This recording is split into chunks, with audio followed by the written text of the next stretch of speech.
Hey there, precious soul. Take a slow breath with me. Let it fill your lungs. And now release it gently, like you're letting go of the weight you've been carrying all day. I'm so glad you're here. In this quiet moment, in this sacred space where it's just you, these words, and the loving presence of God surrounding you like a warm embrace. Maybe tonight you feel far from home. Maybe you've made choices you regret.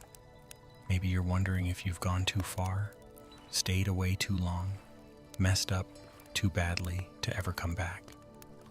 I want you to know something right now before we even begin. You haven't. There's no distance too far, no mistake too big, no night too dark. You can always come home. Tonight, I want to tell you a story. It's one of the most beautiful stories Jesus ever told. A story about a son who left, a father who waited, and a love that never, ever gives up. But really, it's a story about you, about all of us, about coming home. So settle in now. Let your body sink into wherever you're resting. Feel the softness beneath you. Let your shoulders drop away from your ears. Unclench your jaw, soften your forehead. Let your hands, body open, palms up, in a posture of receiving. You don't have to hold anything together right now. You don't have to be strong. You don't have to figure anything out. You can just rest. Just listen. Before we begin, let's pray together. Just whisper these words with me, or let them wash over you like gentle rain. Father, tonight we come to you tired. Some of us feel lost. Some of us feel ashamed. Some of us aren't sure we deserve to be called your children anymore, but we're coming anyway, because somewhere deep inside, we remember that you love us. Meet us here in the quiet. Remind us who we are. Remind us whose we are. Help us find our way home. In Jesus' name, amen. Now, close your eyes if you haven't already. Let the world outside fade away. And come with me to a place where the sun is warm, the dust is golden, and a father stands watching the road, waiting for his child to come home. Imagine you're standing on a hillside in ancient Israel. The late afternoon sun is painting everything in shades of amber and honey. You can feel the warmth on your skin, but it's not too hot anymore. The fierce heat of the day is fading, and there's a gentle breeze that smells like wild herbs and dry grass, and distant wood smoke from evening fires being lit in the village below. The landscape stretches out before you in rolling hills, dotted with olive trees that have been here for generations. Their leaves shimmer silver green in the breeze. There are vineyards in neat rows, heavy with grapes, almost ready for harvest. Stone walls wind through the fields, built by hands that knew this land, loved this land, worked this land with patience and care. And in the middle of all this beauty, there's a house, not a palace, but a good, solid house. The kind of home that speaks of years of faithful work, of blessing, of family. The walls are thick stone, cool, even in summer. The courtyard is swept clean. There are fig trees for shade, a well for water, a garden where herbs grow fragrant and green. This is the home of a father, a good father. The kind of man who is respected in the village, known for his wisdom, his fairness, his generous heart. He has 2 sons. And this story is about both of them. But it starts with the younger one. Let's call him Eli. It means ascended or uplifted, but right now, Eli doesn't feel uplifted. He feels restless, confined. Like these hills are too small, this village too familiar, this life too predictable. He's young, maybe 19 or 20, old enough to think he knows everything, young enough to still have so much to learn. His hands are strong from working the fields. His face is tanned from the sun, but his eyes are always looking somewhere else, somewhere beyond the horizon. Every morning, Eli wakes up in the room he's slept in since he was a child. The same walls, the same window, looking out over the same fields, the same routine waiting for him. Help his father with the work, eat meals with the family, listen to the elders tell the same stories they've told 100 times. And every morning, something inside him whispers, there has to be more than this. He lies awake at night, listening to the sounds of his home. His father's gentle snoring from the next room, his older brother turning over in his sleep, the servants moving quietly in the courtyard, banking the fire, settling in for the night. And Eli stares at the ceiling and dreams of far-away cities, of adventure, of freedom, of a life that's his own, not just an extension of his father's. Have you ever felt that way? Like you're supposed to be somewhere else, someone else, living some other life? Like if you could just get away from everything familiar, you'd finally figure out who you really are? Eli feels that way every single day, and it's building inside him like water behind a dam, pressing until one day he decides he's gonna leave. But he can't just leave. He needs money, resources, a way to start his new life. And according to the customs of his time, according to the law, he has an inheritance coming. Usually, a son would wait until his father died to receive it. But legally, he can ask for it early. So one morning, after a night of barely sleeping, after pacing his room and rehearsing the words in his mind 100 times, Eli walks out into the courtyard where his father is sitting, watching the sun rise over the hills like he does every morning. His father looks up and smiles. It's a smile full of love, full of warmth. "Good morning, my son. You're up early." And Eli's heart clenches because he knows what he's about to do. He knows it will hurt, but he does it anyway. "Father," he says, and his voice sounds strange to his own ears, formal, distant. "Father, I want my share of the inheritance now." The words fall into the morning like stones into still water. The ripples spread out, disturbing the peace, changing everything. In that culture, in that time, what Eli just asked for is more than unusual. It's insulting. It's essentially saying, "I wish you were dead already. I want what I would get when you die, but I want it now." It's a rejection, a severing, a profound dishonoring of the relationship between father and son. The father's smile fades.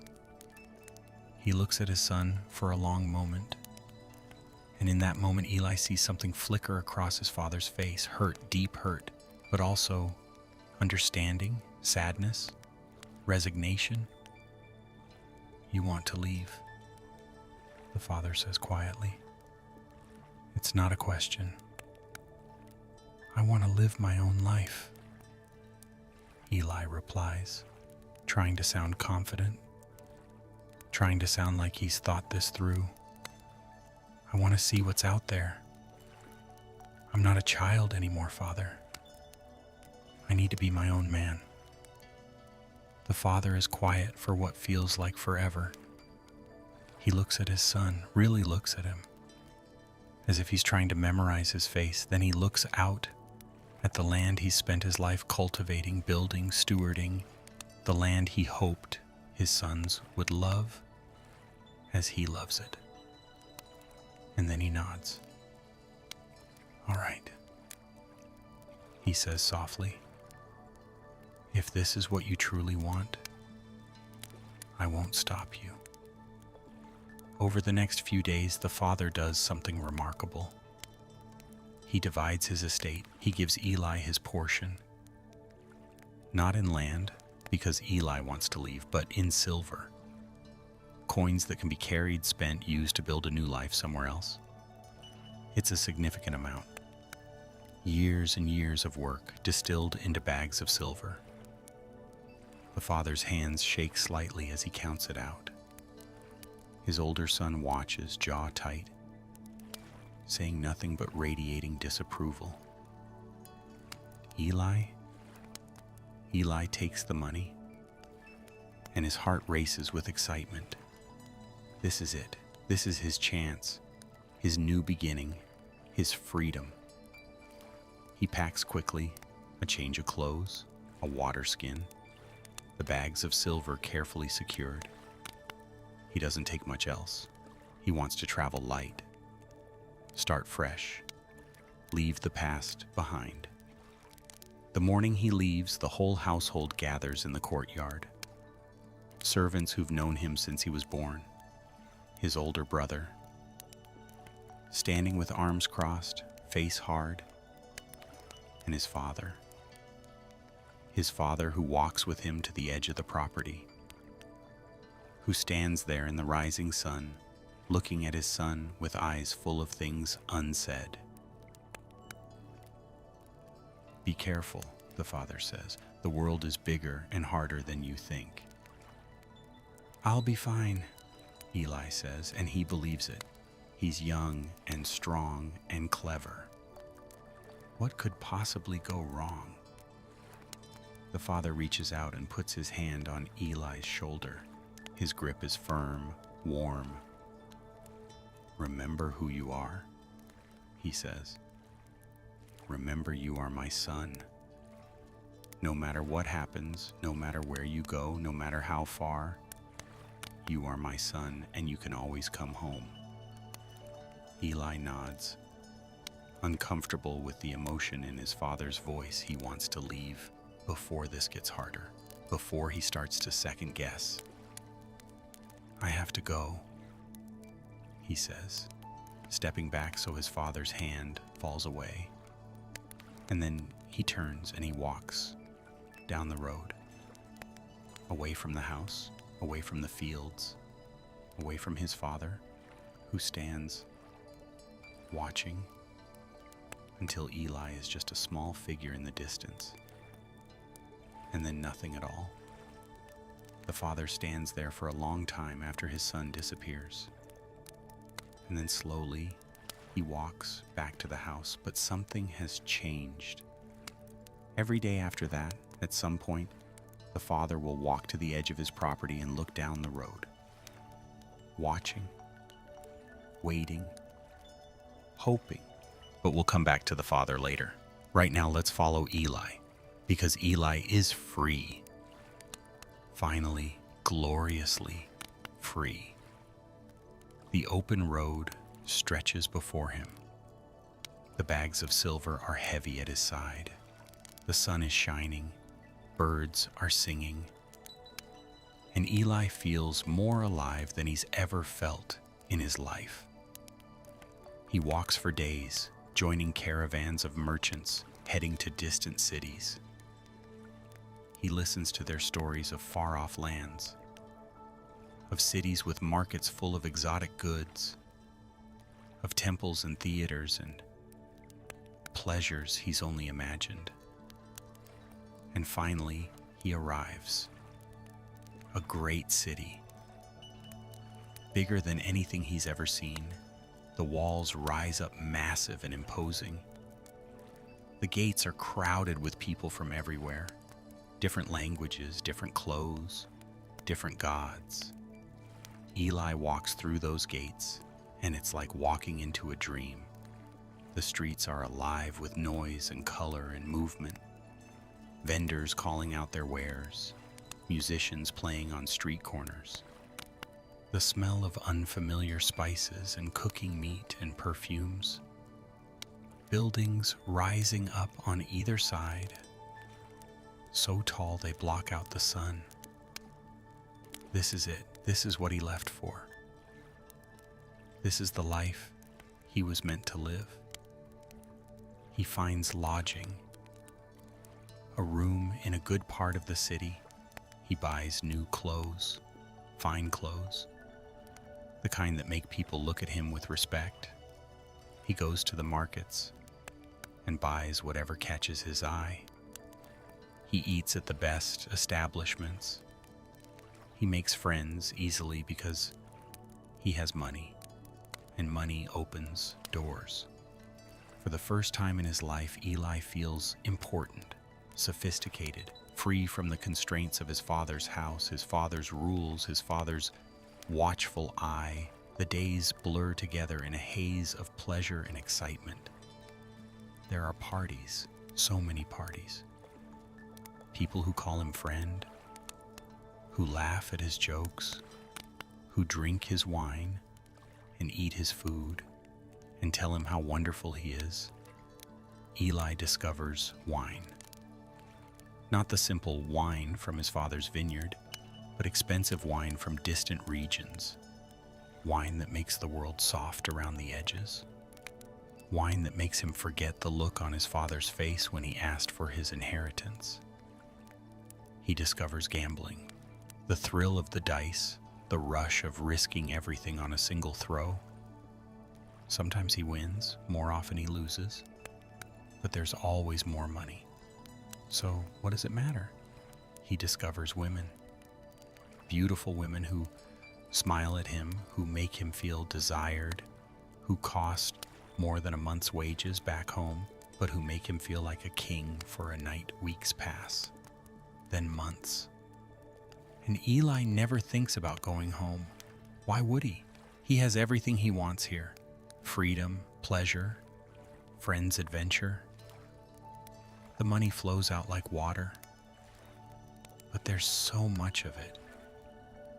It feels endless, except it's not endless. Slowly, gradually, so slowly that Eli doesn't notice at first, the bags of silver get lighter. He spends more freely, trying to maintain the lifestyle he's built. The parties get more expensive. His friends expect more. The beautiful women lose interest when he hesitates to buy them gifts. One morning, Eli wakes up in his rented room and realizes he's down to his last bag of silver, and it's not even full. A small tremor of worry runs through him, but he pushes it away. He's been careful. Well, careful enough. He'll just spend more wisely from now on. Cut back a little, it'll be fine. But it's not fine, because that same week, news spreads through the city like wildfire. There's a famine coming. Crops have failed in the surrounding regions. Food prices are skyrocketing. People are starting to hoard supplies. And suddenly, everything changes. The parties stop. The friends disappear. The landlord demands payment, and when Eli counts out what little silver he has left, it's not enough. "You have 3 days to pay," the landlord says coldly, "or you're out." Eli tries to find work. But he's never really worked before. Not real work. He worked on his father's estate, sure, but that was different. That was home. Here, he's just another desperate young man, with no skills, no connections, and no money. 3 days pass. The landlord throws him out, literally throws him out, tossing his belongings into the street where people step over them without a second glance. Eli gathers what he can carry. His fine clothes are starting to look worn. His stomach is empty. The last of his silver goes to buy a loaf of bread that's more air than substance.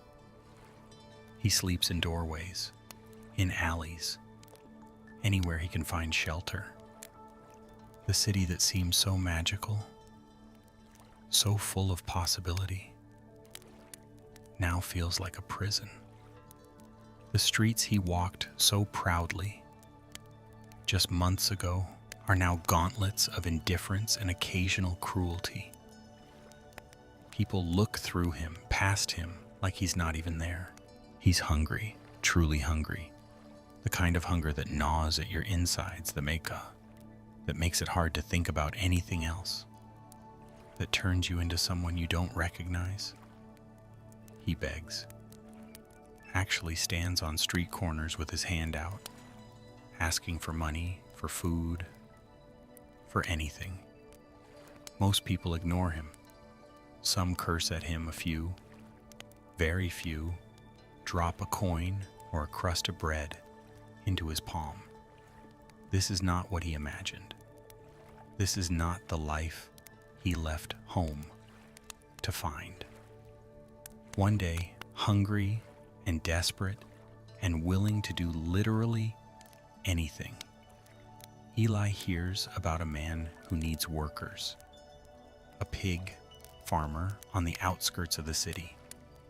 Pigs.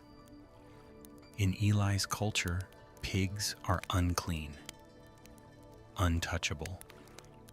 To work with pigs is to make yourself ritually impure, to cut yourself off from your community, your heritage, your faith. It's the lowest of the low. But Eli is starving. And when you're starving, pride becomes a luxury you can't afford. So he goes to the pig farmer, a rough man with hard eyes and harder words. "You'll feed the pigs," he says. "You'll clean out the pens. You'll do whatever I tell you, and I'll give you a place to sleep and enough food to keep you alive." Barely. Eli takes the job. And so begins the darkest chapter of his story.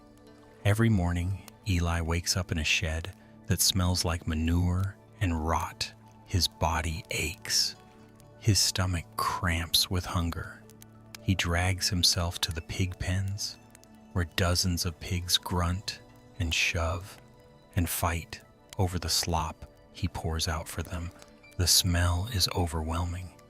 It gets into his clothes, his hair, his skin. He can't escape it. He is the smell. The pigs eat better than he does. He watches them gorge themselves on the pods and slop, and his mouth waters. He's so hungry, so desperately, achingly hungry.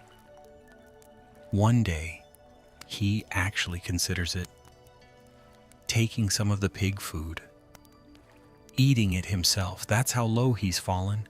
That's how far he is from the boy who left his father's house with bags of silver and dreams of adventure. He's alone, more alone than he's ever been. His fair weather friends are long gone.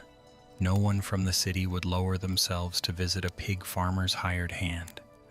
He has no one to talk to except the pigs, who don't care about his story. At night, lying in the filthy shed, staring at the darkness, Eli finally lets himself think about home. He thinks about his father's house, the clean, cool rooms, the courtyard swept every morning, the smell of bread baking, the sound of his father's voice at dinner, telling stories, laughing, asking about his son's days. He thinks about the servants in his father's house. Even they have enough to eat, more than enough. Bread and oil and fruit, clean water, warm beds. They're treated with dignity and care. And here he is, a son starving with pigs. The realization breaks over him like a wave. What has he done? What was he thinking? He threw away everything, his inheritance, his family, his home. For what? For parties that meant nothing? For friends who disappeared the moment his money ran out? For a freedom that turned out to be slavery of the worst kind? For the first time since he left, Eli lets himself feel the full weight of his choices, and he weeps, deep, wrenching sobs that shake his whole body. He weeps for what he's lost, for what he's thrown away, for the pain he caused his father, for the foolish, arrogant boy he was who thought he knew better. He weeps until there are no tears left. And then, in the silence that follows, a thought comes to him, small at first, barely a whisper, but it grows. He could go home. The thought is immediately followed by a wave of shame. How could he go home? After what he's done, after how he left, after wasting his entire inheritance, dishonoring his father, breaking his heart, he can't go back as a son. He doesn't deserve that. He gave up that right when he demanded his inheritance, when he walked away, when he chose all of this, but maybe his father would let him come back as a servant, not a son, just a hired hand, someone who works for wages, who earns his keep, who has no claim to family or inheritance or love. It wouldn't be what he had before, but it would be better than this. So much better than this. The servants in his father's house have food to eat. They have dignity. They're treated with kindness. He could do that. He could work. He could earn his place. He wouldn't ask for forgiveness because he doesn't deserve it. He would just ask for work, for a chance to survive. The more Eli thinks about it, the more the idea takes hold. It's a lifeline thrown to a drowning man. And he grabs it with both hands. That night, he makes his decision. He'll go home. He'll rehearse what he'll say. He'll prepare his speech. He'll make it clear that he's not asking to be a son again, just a servant, just a worker, just someone who gets to exist in the orbit of his father's kindness, even if at a distance he practices the words over and over until he has them memorized. Father, I have sinned against heaven and against you.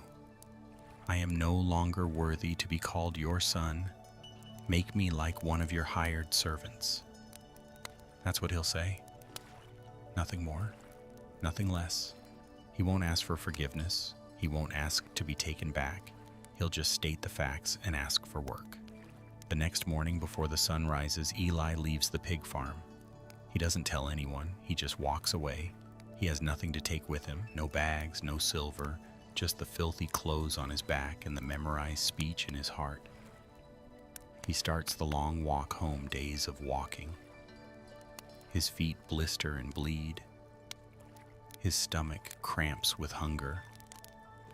But he keeps walking, because home is ahead. And even if all he gets is a job as a servant, it's better than where he's been. As he walks, he imagines the conversation. He imagines his father's face. Disappointed, angry probably, rightfully so. But maybe, just maybe, willing to give him a job, something, anything. He doesn't let himself hope for more than that. He doesn't deserve more than that. Days pass. The landscape starts to look familiar. Those hills, he knows those hills. That valley. He used to play there as a child. He's close now. So close. He crests a hill, and there it is. In the distance, his father's house, the walls, the courtyard, the fields spread out around it, golden in the afternoon sun. Eli stops. His heart is pounding. His hands are shaking. This is it. This is the moment. He takes a breath and starts walking down the road toward home. Slowly. His feet are so heavy, each step takes effort. He rehearses his speech again in his mind. Father, I have sinned against heaven and against you. I am no longer worthy to be called your son. He's getting closer. He can see the house more clearly now, people moving around, going about their work. And then he sees a figure standing at the edge of the property, looking down the road like they're waiting for someone. Eli's steps slow. He squints against the sun. The figure is too far away to make out clearly, but something about the way they stand, the way they're looking, it seems familiar. And then the figure starts moving, not walking, running, actually running down the road toward him. Eli's heart clenches. Is it one of the servants coming to turn him away, to tell him he's not welcome? But as the figure gets closer, Eli's breath catches in his throat. It's his father. His father. Running. His robes hiked up. Undignified, desperate.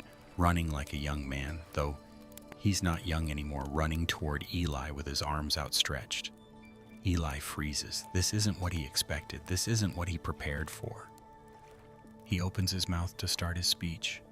Father, I have sinned. But he doesn't get past those first words, because his father reaches him, and suddenly Eli is engulfed in an embrace, so tight, so fierce, so full of love, that it takes his breath away. His father is weeping, openly weeping, holding him like he'll never let go, like he's found something precious that he thought was lost forever. My son, his father says over and over. My son, you're home. You're home. Eli tries again. Father, I have sinned against heaven and against you. I am no longer worthy. But his father isn't listening to his carefully rehearsed speech. He's turning to the servants who've come running to see what's happening. He's shouting orders, his face alight with joy. Quickly, bring the best robe, my best robe, put it on him, and bring a ring, the family ring, and sandals, good sandals. My son was barefoot and filthy, but not anymore. Not anymore. The servants scatter, running to obey. And Eli stands there, shocked, overwhelmed, as they drape a clean, beautiful robe over his filthy clothes, as they slide a ring onto his finger, as they put sandals on his blistered feet. His father is still holding him, still weeping, still saying, my son, my son. Father, Eli tries one more time. I'm not worthy to be called your son. I just wanted to ask if I could be a hired servant. And his father pulls back just enough to look Eli in the face. And what Eli sees there is not anger, not disappointment, not rejection, but love. Pure, overwhelming, unconditional love. A servant, his father says, and he's almost laughing through his tears. A servant? No, my son, you were lost, and now you're found. You were dead to me, and now you're alive. We're not making you a servant, we're throwing a party. And before Eli can protest, before he can argue that he doesn't deserve this, his father is shouting more orders. Kill the fattened calf, the one we've been saving. Prepare a feast. Invite everyone. We're celebrating. My son who was lost has come home. And suddenly, the quiet household erupts into joyful chaos. Servants running everywhere, the smell of cooking meat, musicians being called for, words spreading through the village, people arriving, curious, excited. And Eli can't quite process it. He stands there in his father's robe, with his father's ring on his finger, watching this celebration unfold around him. This isn't what he expected. He expected judgment. He expected to have to earn his way back. He expected, at best, to be allowed to exist on the margins of his father's life. But this is restoration. This is celebration. This is welcome home with open arms and no questions asked and no conditions attached. His father never leaves his side. He keeps touching Eli's shoulder, his face, as if to make sure he's real, as if to reassure himself that his son really has come home. The party begins. Tables are brought out into the courtyard. Food appears. So much food. Bread and meat and fruit and wine. Music fills the air. People are laughing, dancing, celebrating. And in the middle of it all, Eli's father stands with his arm around his son, beaming, radiant with joy. But not everyone is celebrating. The older brother is out in the fields, overseeing the final work of the day, when he hears it. Music. Laughter. The sounds of a party coming from the house. He stops, confused. What's going on? Is it someone's wedding? A festival he forgot about? He calls over one of the servants. What's all this noise? And the servant, grinning, says, Your brother, he's come home, and your father is throwing a party. He killed the fattened calf. It's a celebration. The older brother's face goes dark. His jaw clenches. His hands form fists. His brother, the one who insulted their father, the one who took his inheritance and threw it away on wild living, the one who abandoned the family, the work, the responsibility. That brother and their father is throwing him a party. The older brother refuses to go in. He stands outside the house, arms crossed, listening to the sounds of celebration, feeling anger build inside him like a fire. Inside, someone notices he's missing. They tell the father. And the father, in the middle of his joy, leaves the party. He goes outside to his older son. Come in, he says gently. Come celebrate with us. Your brother is home. But the older brother explodes. All the resentment he's been holding in for years comes pouring out. Look, he shouts. All these years I've served you. All these years I've worked in your fields. I never disobeyed you. I never left. I never dishonored you. And you never gave me even a young goat so I could celebrate with my friends.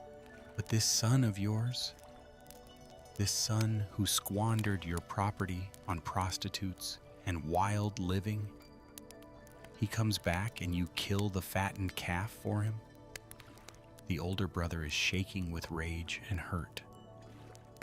And underneath the anger, there's pain. Deep pain. The pain of feeling like his faithfulness doesn't matter. Like his loyalty is taken for granted. Like the one who left and failed is celebrated more than the one who stayed and served. The father listens. He doesn't interrupt.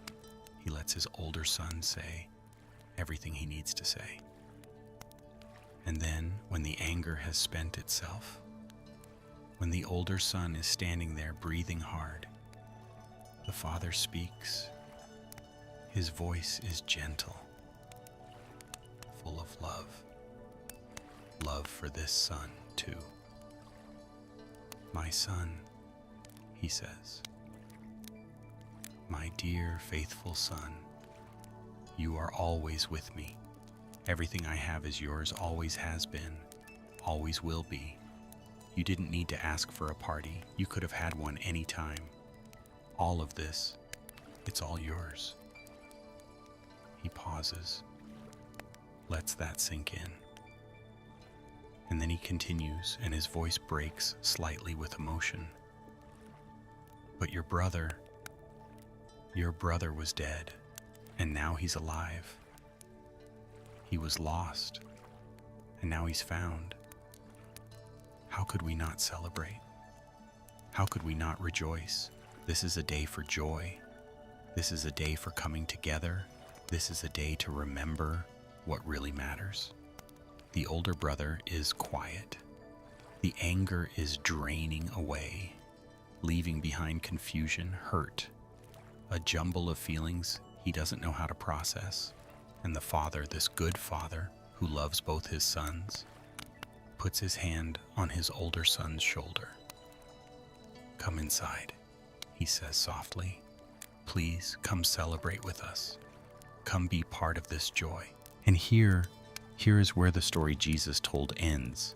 We don't know if the older brother went in. We don't know if he was able to let go of his anger and embrace his brother Jesus. Leaves it open. Lets us wonder. Lets us sit with the question. But we know how the father responded. To both sons.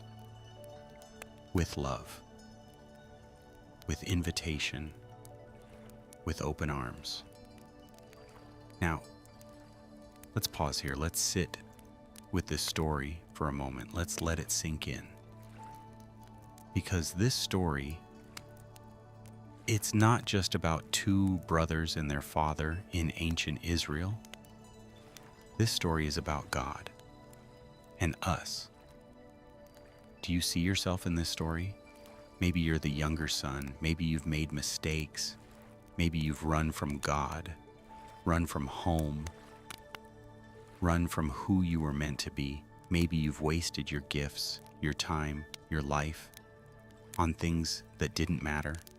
Maybe you're sitting in the consequences right now, feeling ashamed, feeling unworthy, wondering if you can ever go back. If that's you, hear this. You can come home. Right now, just as you are, the Father is watching for you. He's been watching for you. And when he sees you, even while you're still far off, he runs to you. He doesn't wait for you to clean yourself up. He doesn't make you prove yourself first. He runs to you, and he throws his arms around you, and he says, my child, my precious child, welcome home. You don't have to be a servant. You don't have to earn your way back. You're his child. Always have been. Always will be. And he's been waiting for you. Or maybe you're the older brother. Maybe you've been faithful, you've been serving, you've been doing everything right. But somewhere along the way, it stopped feeling like love and started feeling like duty. And you're tired and you're resentful and you're wondering why your faithfulness doesn't seem to matter as much as someone else's dramatic return. If that's you, hear this. The Father sees you too. He knows your faithful heart. Everything He has is yours. His love isn't a competition. There's enough for everyone. And your faithfulness, it matters. It matters so much. But you're invited to something more than just duty. You're invited into joy, into celebration, into the heart of a Father who loves you, not because of what you do, but because of who you are. This story, it's about coming home, coming back to the heart of God, coming back to who you really are, coming back to love that never gave up on you, never stopped watching for you, never stopped hoping for you. And the beautiful thing, it's never too late. No matter how far you've gone, no matter how long you've been away, no matter what you've done, you can come home right now in this quiet moment. You can take a step toward home. You don't have to have it all figured out. You don't have to be perfect. You don't even have to have your speech prepared. You just have to turn toward home. And the Father will do the rest. He's waiting for you.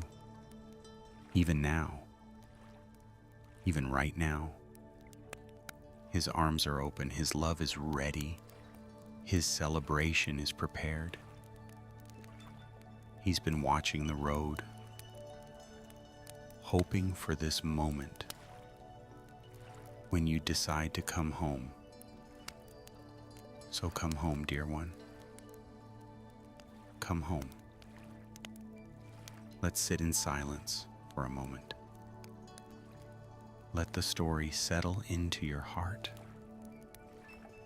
Let yourself imagine the Father's embrace.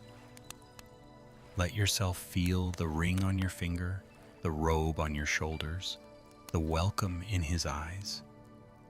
You are loved. You are forgiven. You are home.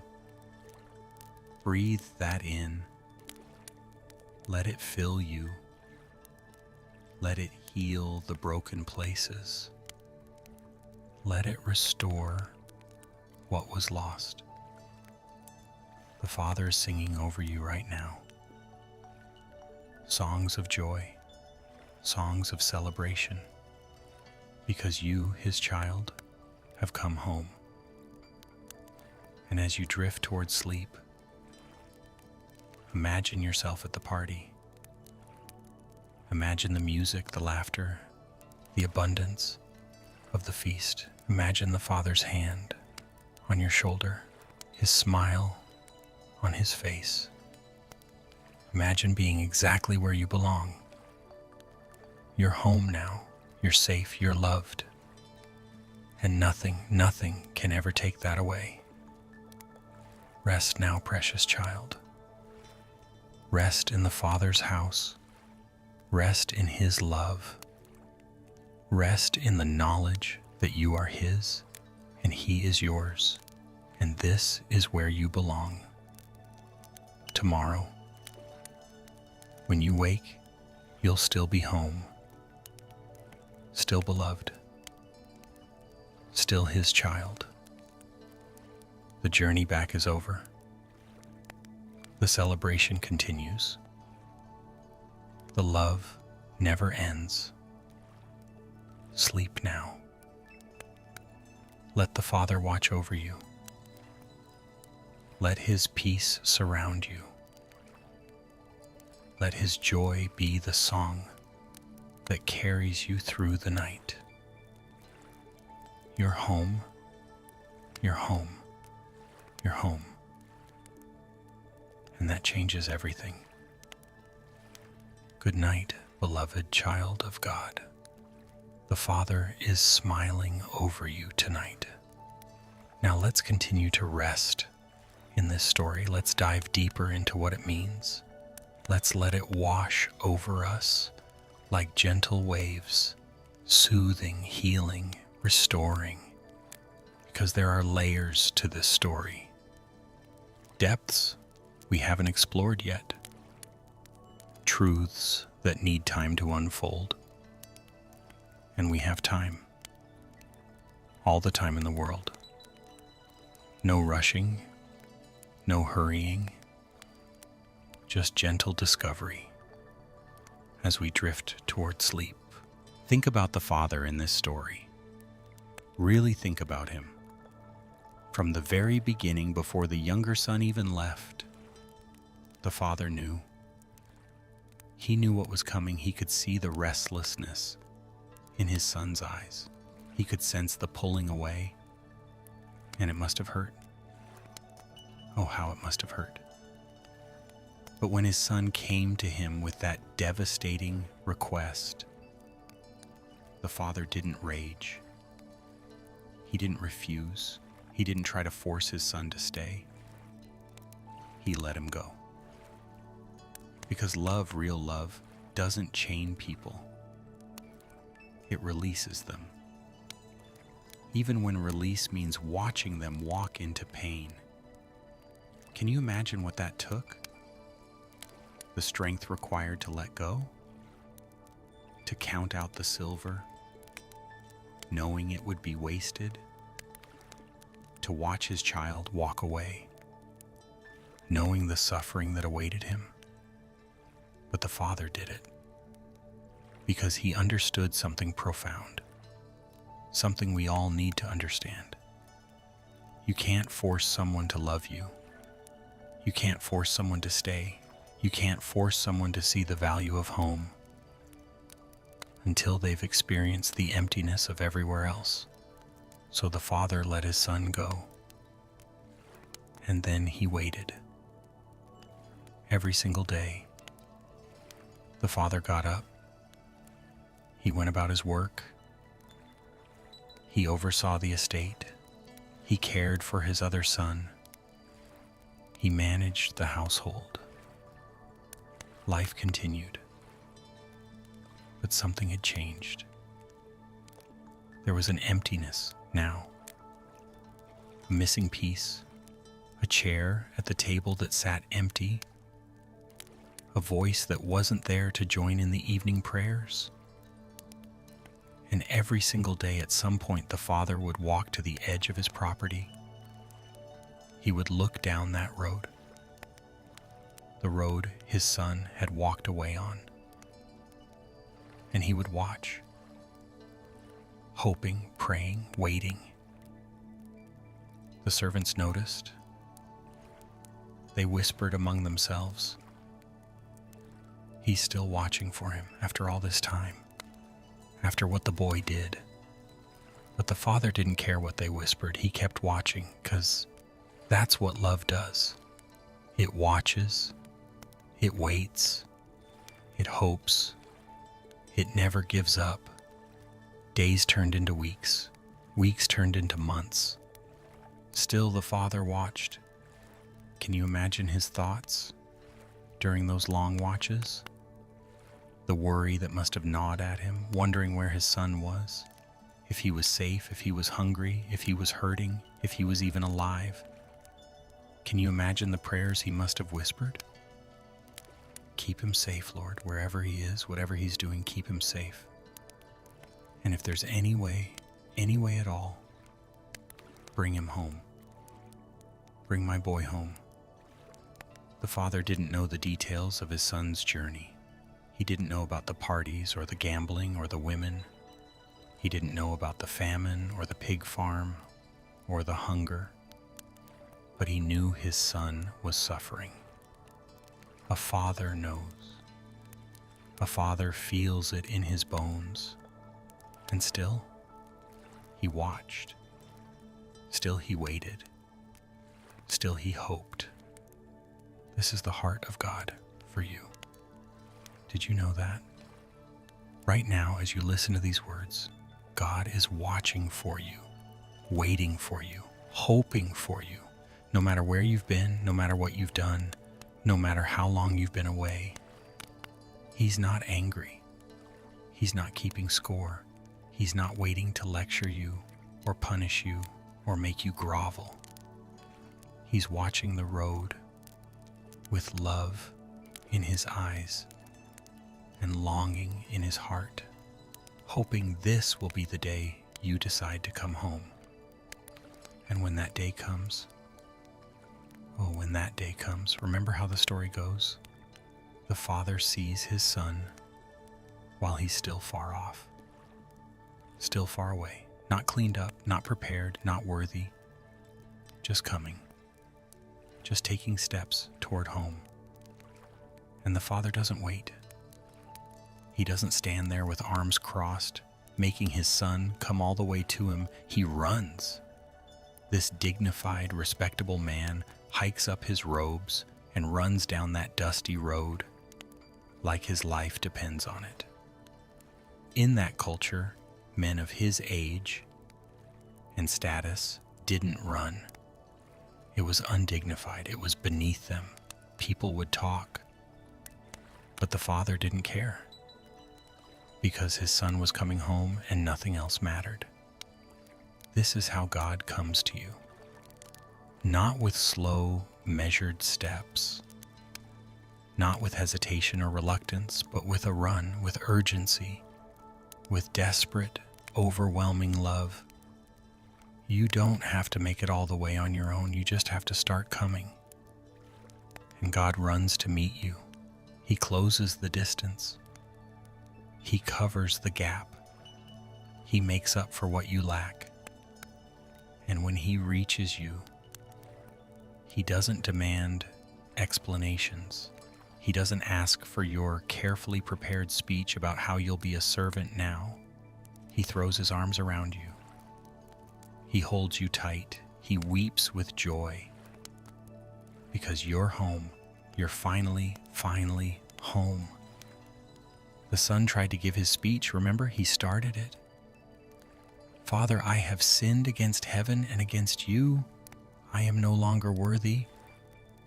But the father wasn't interested in speeches. He was too busy celebrating, too busy shouting orders to the servants, too busy clothing his son in robes and rings and sandals, too busy preparing a feast. This is grace, unearned, undeserved, overwhelming grace. You come expecting judgment, and you get celebration. You come offering to work as a servant, and you get restored as a child.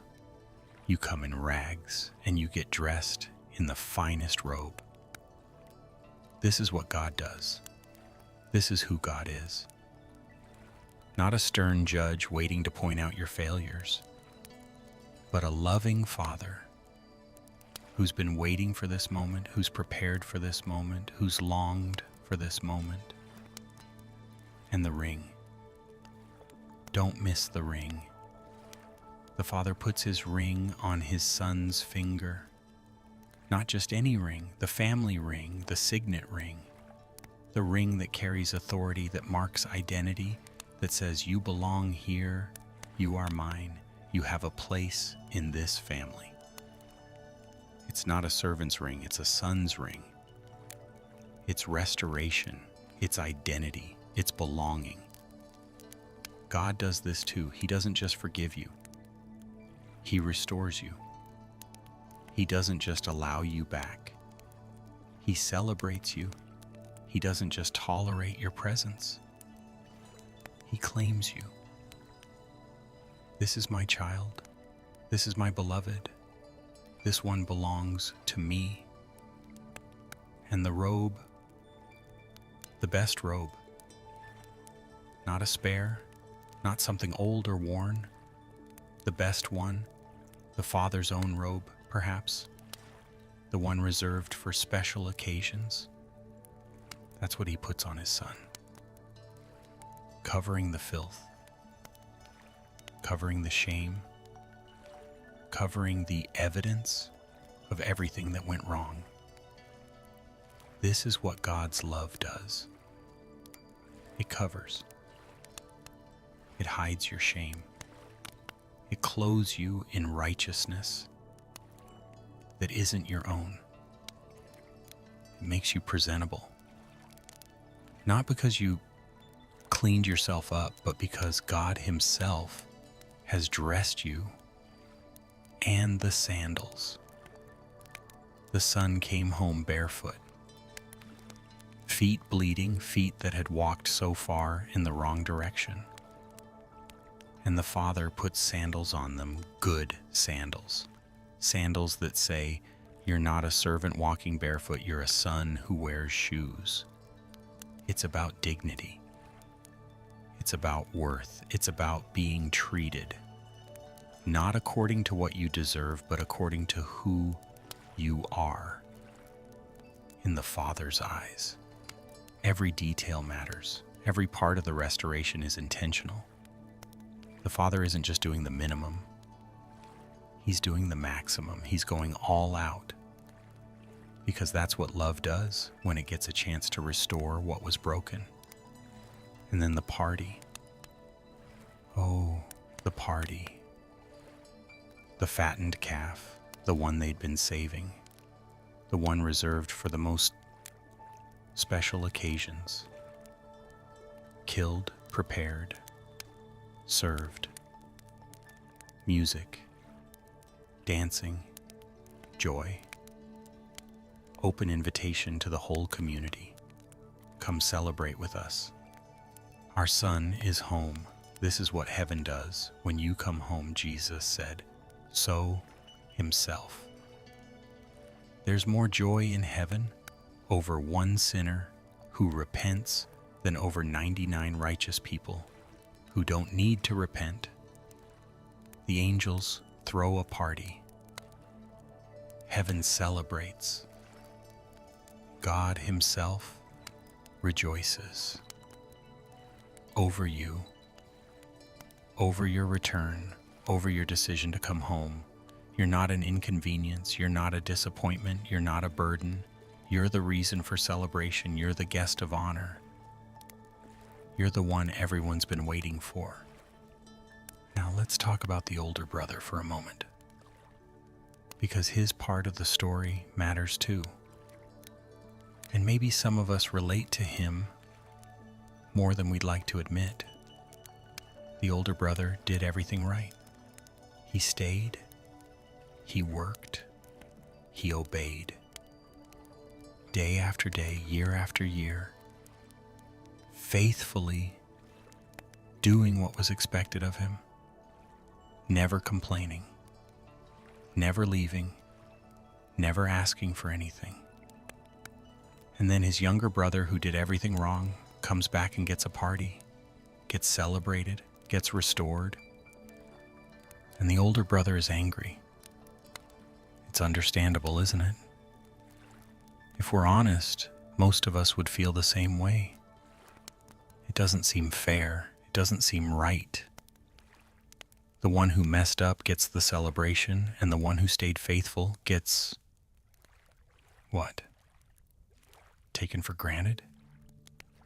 The older brother says it himself. I've been serving you all these years. I never disobeyed. And you never even gave me a young goat for a party with my friends. And here's what the father says. This is so important.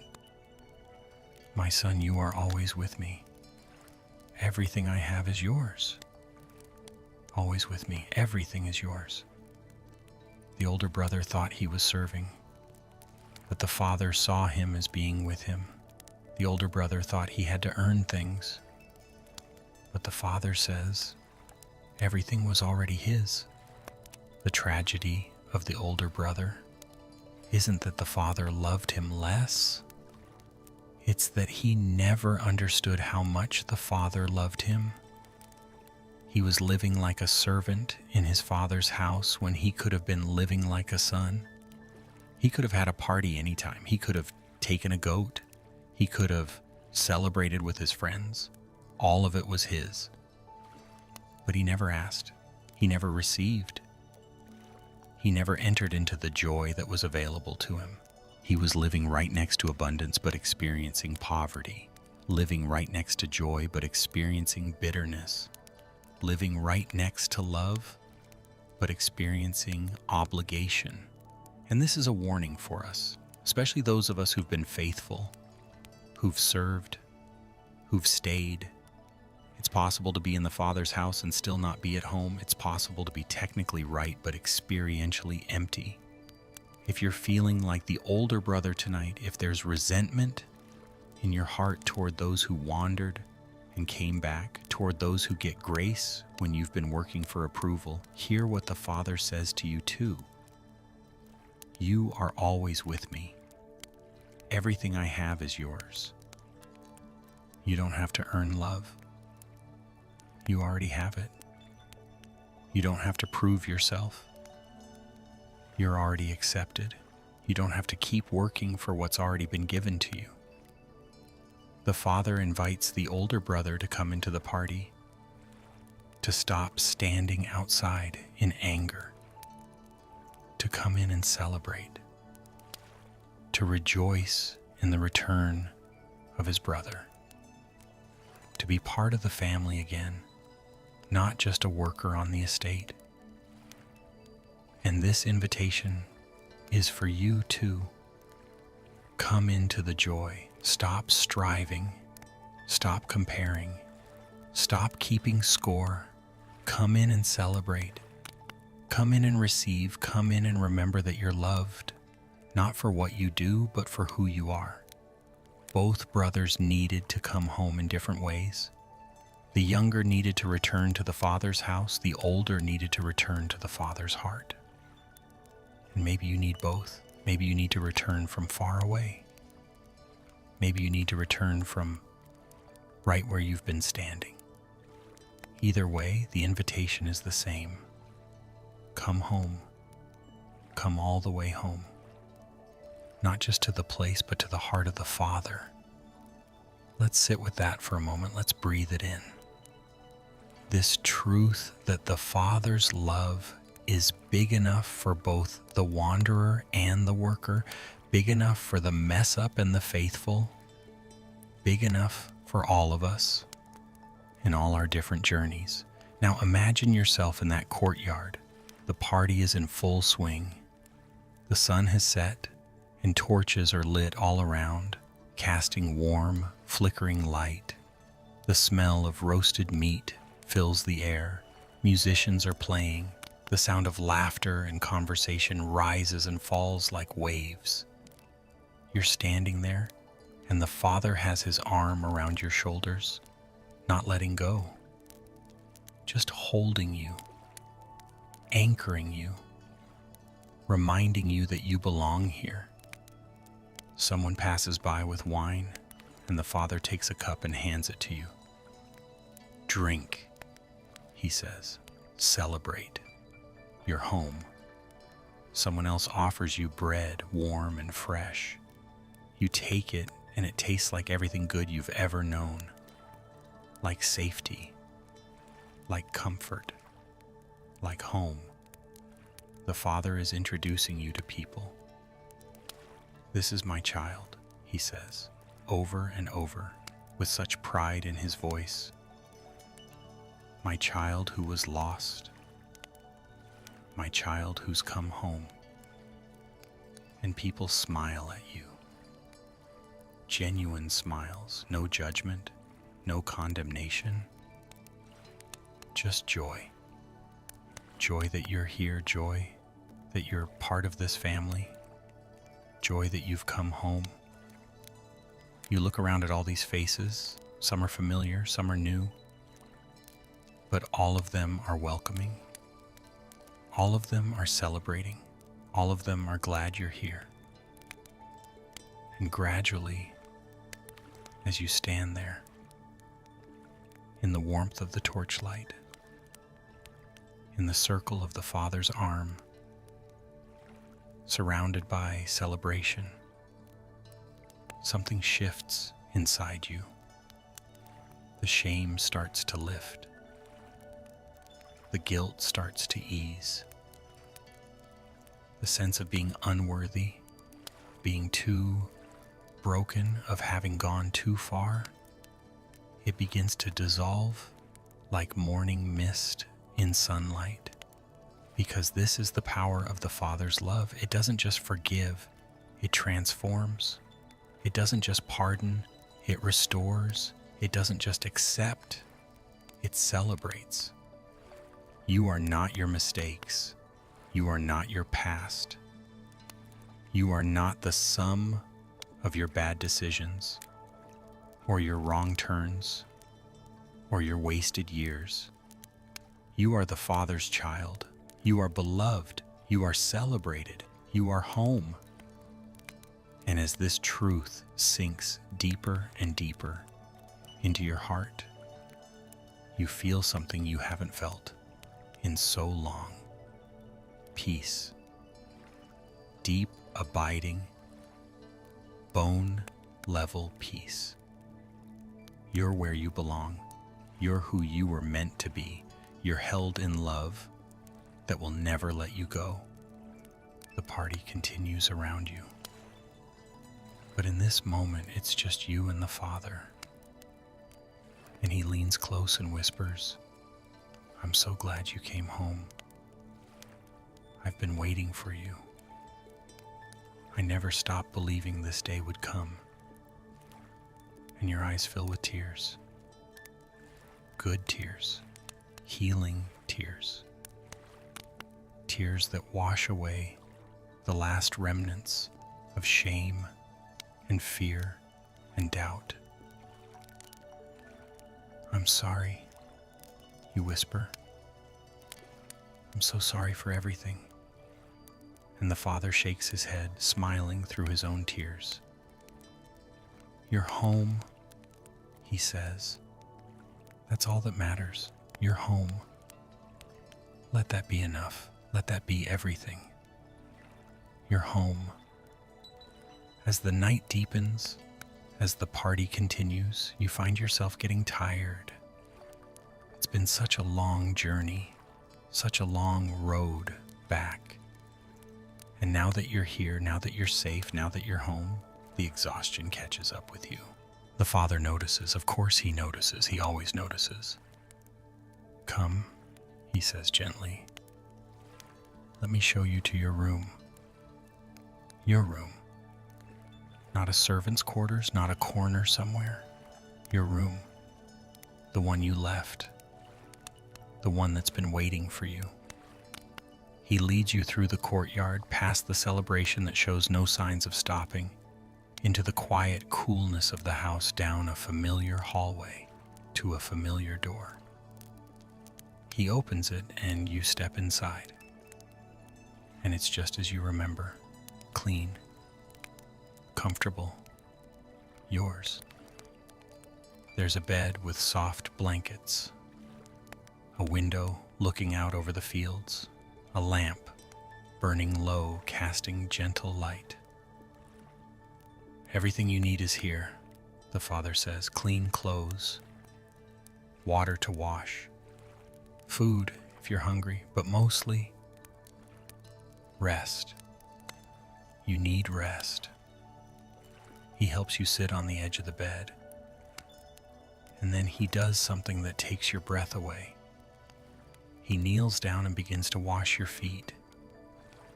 Your feet that are dirty and blistered and wounded from the long walk home. Your feet that have walked so many wrong paths. Your feet that have carried you so far away. And finally back. He washes them gently, carefully, tenderly. And as he does, he speaks softly. "I'm washing away the journey," he says. "I'm washing away the pain. I'm washing away everything you walk through because you don't need to carry it anymore. You're home now. You're clean now. You're new now." Tears stream down your face. You can't help it. The tenderness of this moment. The humility of the Father kneeling before you, serving you, caring for you. When he's finished, he dries your feet and helps you lie down. He pulls the blankets up over you. Soft, warm, comforting. "Sleep now," he says, and his voice is like a lullaby. "Sleep and rest. Sleep and heal. Sleep and let everything wrong become right.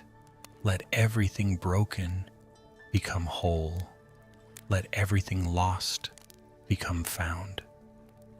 He sits beside your bed and he starts to hum a melody you remember from childhood, a song that means safety and love and home. Your eyes grow heavy, so heavy. The softness of the bed, the warmth of the blankets, the sound of the Father's voice, the knowledge that you're safe, you're home, you're loved. I'll be here, the Father whispers. All night, I'll be right here. You're not alone. You're never alone anymore. And with that promise wrapping around you like another blanket, you begin to drift, to float, to fall gently into sleep. But even as you drift, you can still hear him, still feel his presence, still know that he's there. He's singing over you now, softly. Words of love, words of promise, words of identity. You are mine, he sings. You are loved. You are home. You are chosen. You are treasured. You are worth everything to me. You were lost, but now you're found. You were far away, but now you're near. You were broken, but now you're healing. You were alone, but now you're held. Sleep, my child. Sleep in peace. Sleep in safety. Sleep in love. Tomorrow is a new day, a new beginning, a new chapter. But tonight, just rest. Rest in my love. Rest in my presence. Rest in the knowledge that you're exactly where you belong. I'm here, I'm watching over you. I'm guarding your sleep. Nothing can harm you. Nothing can take you from me. Nothing can separate you from my love. You're home, my beloved. You're home. The Father's voice fades to a whisper, to a hum, to a gentle rhythm like a heartbeat. Steady, constant, unchanging. And you sleep, finally, fully, deeply sleep. Not the fitful sleep of the pig farm, not the anxious sleep of the far country, not the restless sleep of someone who doesn't know where they belong, but the deep, peaceful sleep of a child in their father's house. Safe, secure, loved. The kind of sleep that heals, that restores, that renews. The kind of sleep where you dream of new beginnings, of fresh starts, of a future full of hope. The kind of sleep where the past loses its power, where shame loses its grip, where fear loses its voice. And all through the night, the Father sits beside your bed, keeping watch, keeping vigil, keeping you safe in the circle of his love. Sometimes he prays over you. Quiet prayers of thanksgiving, prayers of blessing, prayers of protection. Sometimes he just sits in silence, watching you breathe, watching you rest, marveling at the miracle of your return. Sometimes he reaches out and gently smooths your hair, touches your shoulder, adjusts your blanket. Small gestures of tenderness that you might not even consciously feel, but that your spirit registers and responds to with deeper peace. This is the Father's love. It doesn't sleep. It doesn't tire. It doesn't waver. It keeps watch through every hour of the night. It stays constant when everything else shifts. It remains faithful when everything else fails. And you are held in that love, surrounded by it, immersed in it,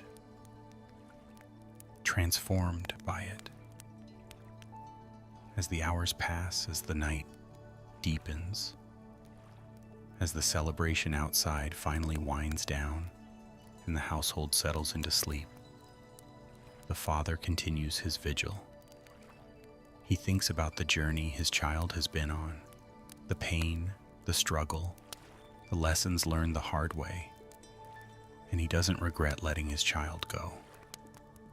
Because now his child knows the value of home, knows the preciousness of family, knows the irreplaceable worth of a father's love. Some things can only be learned through experience. Some truths can only be understood through contrast. Sometimes we have to lose something to know what we had. Sometimes we have to walk away to appreciate what we walked away from. The father knew this. That's why he let go, not because he didn't care, but because he cared enough to let his child learn, to let his child grow, to let his child choose. And now, seeing his child home again, seeing the transformation that's begun, seeing the gratitude and humility and new understanding in his child's eyes, the father knows it was worth it. The pain of the separation, the anxiety of the waiting, the loneliness of the empty chair, all of it was worth it for this moment, for this return, for this reconciliation. Love is willing to hurt if it means the beloved can grow. Love is willing to wait if it means the beloved can choose freely. Love is willing to risk loss if it means the beloved can truly come home. And now the beloved is home, and nothing will ever be the same. Morning will come soon. The sun will rise over the hills, painting the sky in shades of pink and gold. Birds will begin to sing. The household will wake. The work of a new day will begin. But for now, in these quiet hours before dawn, there is only rest, only peace, only the father watching over his sleeping child, only love keeping vigil through the night. And you, dear listener, you who have journeyed through this story with us, you are part of this scene too, because this story is your story. This father is your father. This love is your love. This home is your home. Whatever path you've walked, whatever mistakes you've made, whatever distances you've traveled, whatever time you've wasted, whatever shame you've carried, the Father is waiting for you, watching for you, ready to run to you, ready to throw his arms around you, ready to clothe you and celebrate you and restore you. All you have to do is come. Just start walking toward home. And he'll do the rest. He'll cover the distance. He'll provide the grace. He'll make the way. He'll prepare the party. He'll welcome you in, not as a servant, not as someone who has to earn their way back, but as his child, his beloved child, his precious, irreplaceable, celebrated child. This is the gospel. This is the good news. This is the heart of God revealed in a story about a father and two sons. You are loved. You are wanted. You are welcomed. You are home. And as you drift deeper into sleep, as this truth settles into the core of your being, as the Father's love surrounds you like a warm embrace, let yourself rest. Really rest. Fully rest. Completely rest. Not just your body, though your body needs it, but your soul, your spirit, your heart. Rest in the knowledge that you're forgiven. Rest in the promise that you're restored. Rest in the assurance that you're loved. Let every muscle relax. Let every tension dissolve. Let every worry fade away. You don't have to figure anything out right now. You don't have to solve any problems. You don't have to make any plans. Right now, you just need to sleep, to heal, to receive, to be held. The Father has it all under control. He's got you. He's got tomorrow. He's got every day after that.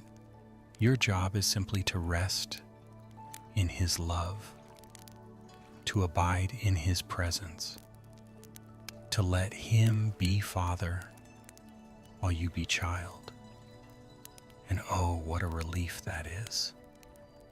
To not have to be strong, to not have to have all the answers, to not have to carry the weight of the world, just to be loved, just to be home, just to be His.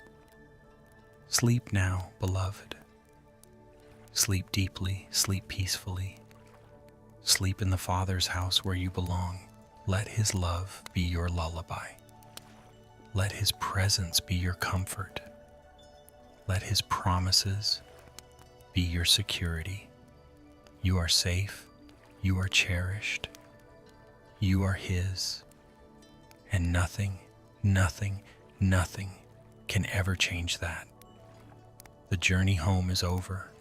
The celebration has been had. The reconciliation is complete. Now comes the beautiful part.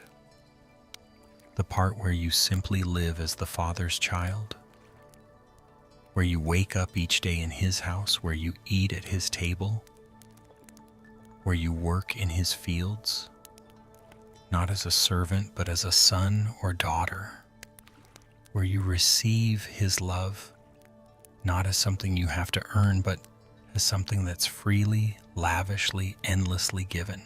But that's for tomorrow and the days after. Right now, there's only this moment, this quiet, peaceful, sacred moment of rest. The Father's hand is on your head, blessing you. His voice is in your ear, singing over you. His love is all around you, holding you. Sleep, precious child. Sleep and know you are home. Forever home, finally home. Fully home. Amen. Good night, beloved. May you dream of the Father's embrace. May you rest in His perfect love. May you wake tomorrow knowing, truly knowing, that you are His and He is yours, your home. And that changes everything. Sleep well, sleep deep, sleep in peace. The Father is watching over you, and all is well. All is well, all well, all is well.